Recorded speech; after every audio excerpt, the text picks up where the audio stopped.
Health care your family YouTube channel. Stay well, stay healthy, stay with us. মানুষের সৌন্দর্যের অলঙ্কারের মধ্যে মাথার চুল অন্যতম।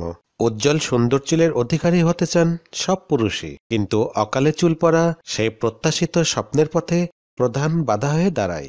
প্রিয় ভিউয়ার্স, আপনি জানেন কি একজন মানুষের মাথায় গড়ে 1 লক্ষ থেকে 1.5 লক্ষ চুল থাকে। সাধারণত প্রতিদিনই কিছু না কিছু চুল ঝরে পড়ে। বিশেষজ্ঞদের মতে প্রতিদিন মানুষের চুল ভেদে 50টা পর্যন্ত চুল পড়তে পারে। এটা একটা স্বাভাবিক প্রক্রিয়া। চুল পড়ার সঙ্গে সঙ্গে আমাদের মাথার নতুন চুলও গজায়। চুল বৃদ্ধি বা গজানোর জন্য চুলের একটা জীবনচক্র আছে। তবে চুল গজানোর হার থেকে যদি চুল পড়ার হার বেশি হয়, তবেই মাথা ফাঁকা হতে শুরু করে। আমাদের জানা প্রয়োজন যে অতিরিক্ত চুল তখনই পড়ে যখন আমাদের স্ক্যাল্প ও চুলের কোষে কোনো সমস্যার সৃষ্টি হয়। বন্ধুরা, আপনার যদি হেয়ার ফল বা চুল পড়তে থাকে, তবে এই ভিডিওটি আপনার জন্যই। ধৈর্য ধরে ভিডিওটি শেষ পর্যন্ত দেখতে থাকুন, তাহলে আপনি নিজেই এর সমাধান পেয়ে যাবেন।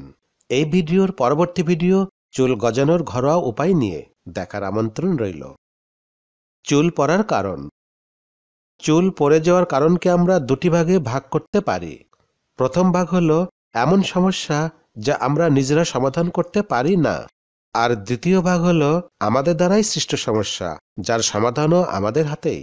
আমাদের যেমন সমস্যা আছে, সৃষ্টিকর্তা তেমনি আমাদের সমাধানের পথও দেখিয়ে দিয়েছেন। প্রথম ভাগের সমস্যা। 1. হরমোনজনিত কারণ। ডাইহাইড্রোক্সি টেস্টোস্টেরন বা ডিএইচটি।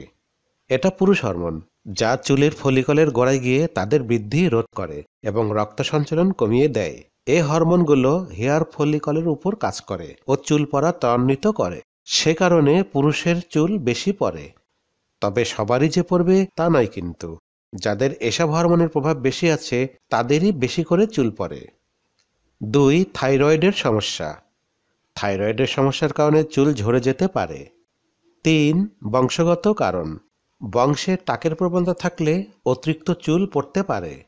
পুরুষদের অ্যান্ড্রোজেন হরমোনের প্রভাবে স্বাভাবিকভাবেই টাক পড়ার প্রবণতা বেশি থাকে, কারো কম কারো বা বেশি।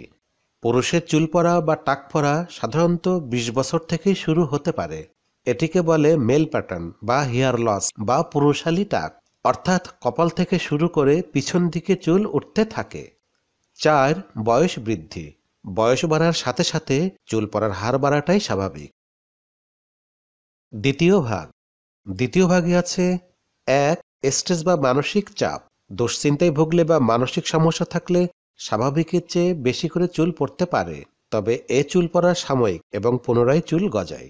তবে দীর্ঘদিন মানসিক দুশ্চিন্তায় থাকলে বা দুশ্চিন্তা কাটিয়ে উঠতে না পারলে অনেক বেশি চুল পড়ে যেতে পারে। অনেকেই আছেন যারা চুল পড়া নিয়ে চরম দুশ্চিন্তায় ভোগেন। ফলাফল হিসেবে চুল পড়ার হার আরও বেড়ে যায়। এর মধ্যে অন্যতম হচ্ছে টেলোজেন অ্যাপ্লোভিয়াম, যার ফলে মাথা থেকে আপনা আপনি চুল ঝরে যায়। ট্রিকোটেলোমেনিয়া, যার ফলে বারবার চুল টানার ইচ্ছা জাগে, ফলে মাথা থেকে প্রচুর পরিমাণে চুল পড়ে যায়। এবং অ্যালোপেশিয়া এরিয়াটা, যার ফলে চুলের গ্রন্থিগুলো রোগ প্রতিরোধ ক্ষমতার আক্রমণের শিকার হয়। সমাধান। দৈনন্দিন জীবনে চিন্তাভাবনা থাকতে পারে, তবে সেই চিন্তাভাবনা যদি ক্ষতির কারণ হয়ে দাঁড়ায়, তবে কমাতে হবে সেই দুশ্চিন্তা। বেশিরভাগ ক্ষেত্রে পুরুষদের চুল পড়ে মানসিক চাপ বা দুশ্চিন্তা থেকে, তাই এগুলো কমাতে হবে।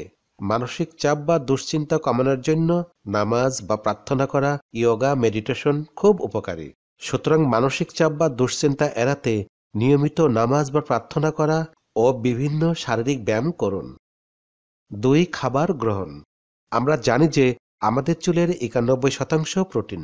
সুতরাং চুল ঠিক রাখতে হলে প্রথমে আমাদের দেহে প্রোটিনের পরিমাণ ঠিক রাখতে হবে। আর তাই ভিটামিন সমৃদ্ধ খাদ্যাভ্যাসের উপরে চুলের স্বাস্থ্য অনেকটা প্রভাবিত। চুল ও ত্বকে পুষ্টি সাধনায় দেহের পুষ্টি থেকে। ত্বকের ডার্মিস স্তরে যে হেয়ার ফলিকল থাকে, সেখানে থাকে অজস্র রক্তবাহী নালিকা। এরাই চুলে পুষ্টি বহন করে আনে। যেসব খাবার প্রতিদিন আমরা গ্রহণ করে থাকি তা থেকে পুষ্টি আসে। অতএব সুষম খাবার যদি না গ্রহণ করি, তাহলে চুলেও ঠিকমতো পুষ্টি পৌঁছাবে না, ফলে অকালে চুল ঝরে যাবে। ভিটামিন এর অভাবে চুল রুক্ষ ও প্রাণহীন হয়ে ওঠে। আবার অতিরিক্ত ভিটামিনের কারণে চুল ঝরে পড়ে যায়। ভিটামিন সির অভাবে চুল খসখসে শুষ্ক হয়ে ওঠে। এছাড়া অনেকে খাবারে লবণ বেশি খেয়ে থাকেন, ফলে মাথার খোসে পানি জমে, চুলের গোড়া নরম হয়ে চুল পড়ে যায়। সমাধান: ডায়েটে যোগ করুন প্রচুর প্রোটিন, ওমেগা-3, ভিটামিন এবং খনিজ পদার্থ সমৃদ্ধ খাবার। এইসব খাবার আপনার চুলকে করবে স্ট্রং ও সিল্কি। ভিটামিন বি চুলকে চকচকে ও ঘন করে তোলে, চুলকে বিবর্ণতার হাত থেকে রক্ষা করে। ভিটামিন ই চুলের ঘনত্ব বৃদ্ধিতে সহায়ক। তাছাড়া ভিটামিন ই রক্ত সঞ্চালনে সহায়তা করে, যার ফলে নতুন চুল গজায়। ভিটামিন এফ মাথার তৈলাক্ত গ্রন্থিকে সতেজ রাখে। মূল কথা হলো, আপনাকে এখন থেকে সচেতন হতে হবে চুল পড়ার বিষয়ে, কি খেতে হবে আর কি খাওয়া যাবে না। 3. চুলে সঠিক তেলের ব্যবহার। যারা চুল পড়া ও চুলের নানাবিধ সমস্যা নিয়ে চিন্তিত, তারা কয়েক মিনিটের জন্য হলেও সপ্তাহে 2-3 বার মাথায় ভালো মানের কোনো তেল ম্যাসাজ করুন। যেমন কালো জিরা তেল, বাদাম তেল, তিলের তেল ব্যবহার করতে পারেন। এগুলো আপনার চুলের ফলিকলগুলোকে কর্মক্ষম রাখতে সহায়তা করবে। আর মাথার নতুন চুল গজানোর জন্য বা চুল ঘন করার উপায় হিসাবে ক্যাস্টর অয়েল ব্যবহার করতে পারেন। 4. পর্যাপ্ত পানি পান করুন। আমাদের চুলের 25% গ্রন্থি পানি দ্বারা গঠিত। আমাদের দেহে পানির অভাব দেখা দিলে চুলের গ্রন্থিগুলো দুর্বল হয়ে যায়, ফলে চুলের ঘনত্ব কমে যায় এবং চুল পড়া শুরু হয়। তাছাড়া দেহে পানির অভাব দেখা দিলে নতুন চুল গ্রন্থি তৈরি হয় না, ফলে মাথার চুলের পরিমাণ বাড়ে না।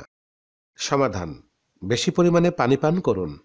আমাদের প্রতিটা চুলের গোড়ায় প্রায় 1/4 পানি রয়েছে, তাই আমাদের চুলের সুস্থতা ও বৃদ্ধি নিশ্চিত করতে হলে প্রতিদিন অন্তত 8 গ্লাস পানি পান করুন। 5. খুশকি। চুল পড়ার প্রত্যক্ষ কারণের একটি এই খুশকি। অ্যালার্জি বা চর্মরোগ থাকলে এটা আরও বেশি হয়। সমাধান: প্রতিদিনের ব্যস্ততা ও বাইরে ঘোরাঘুরির জন্য আমাদের চুলে জমা হয় অনেক ময়লা, এতে করে খুশকি বৃদ্ধি পায়। তাই চুলে ভালো অ্যান্টি ড্যান্ড্রাফ শ্যাম্পু ব্যবহার করে চুল নিয়মিত পরিষ্কার রাখতে হবে। সবথেকে ভালো হয় মানসম্মত হার্বাল শ্যাম্পু ব্যবহার করা। 6. মাদকাসক্তি। সিগারেট, অ্যালকোহল, ড্রাগস এসবের আসক্তিতে স্বাস্থ্যগত ঝুঁকি বাড়ে। এর কুফল অনেক। এটা আমাদের মাথার মূল্যবান চুলগুলোকে অসময় কেড়ে নিতে পারে। সমাধান: অ্যালকোহল আপনার চুলের বৃদ্ধিতে বিঘ্ন ঘটায়। চুলের সুস্থতা বজায় রাখতে হলে অ্যালকোহল থেকে দূরে থাকুন। সিগারেট স্ক্যাল্পের রক্ত সঞ্চালনে বাধা দেয়, যার ফলে চুলের বৃদ্ধি হ্রাস পায়। সুতরাং সিগারেট, অ্যালকোহল ও ড্রাগস থেকে দূরে থাকুন। 7. মেডিসিনের পার্শ্ব প্রতিক্রিয়া। বিভিন্ন ওষুধের পার্শ্ব প্রতিক্রিয়ার কারণেও চুল ঝরতে পারে। যদি আপনি কিছুদিনের মধ্যে অ্যান্টিবায়োটিকের একটি নির্ধারিত কোর্স কমপ্লিট করে থাকেন, অথবা গত কয়েক মাসের মধ্যে কোনো ধরনের সার্জারি করে থাকেন, তাহলে এগুলোর প্রভাবে আপনার চুল ঝরতে পারে। এটা সম্ভব যে কোনো সার্জারির ফলে আপনার শরীরের উপর দিয়ে খুব ধকল গেছে বা যাচ্ছে, তাহলে এটি হতে পারে। চুল পড়ার অন্যতম কারণগুলোর মধ্যে এটি একটি। সমাধান: এই ধরনের কিছু হয়ে থাকলে পর্যাপ্ত বিশ্রাম নিন এবং খাবারে বেশি পরিমাণে প্রোটিন যোগ করুন। বন্ধুরা, ভিডিওটি এ পর্যন্তই। পরবর্তী ভিডিও চুলের যত্নে ভেষজ উপাদানের ব্যবহার দেখার আমন্ত্রণ রইল। ভালো থাকুন, সুস্থ থাকুন, আমাদের সাথেই থাকুন।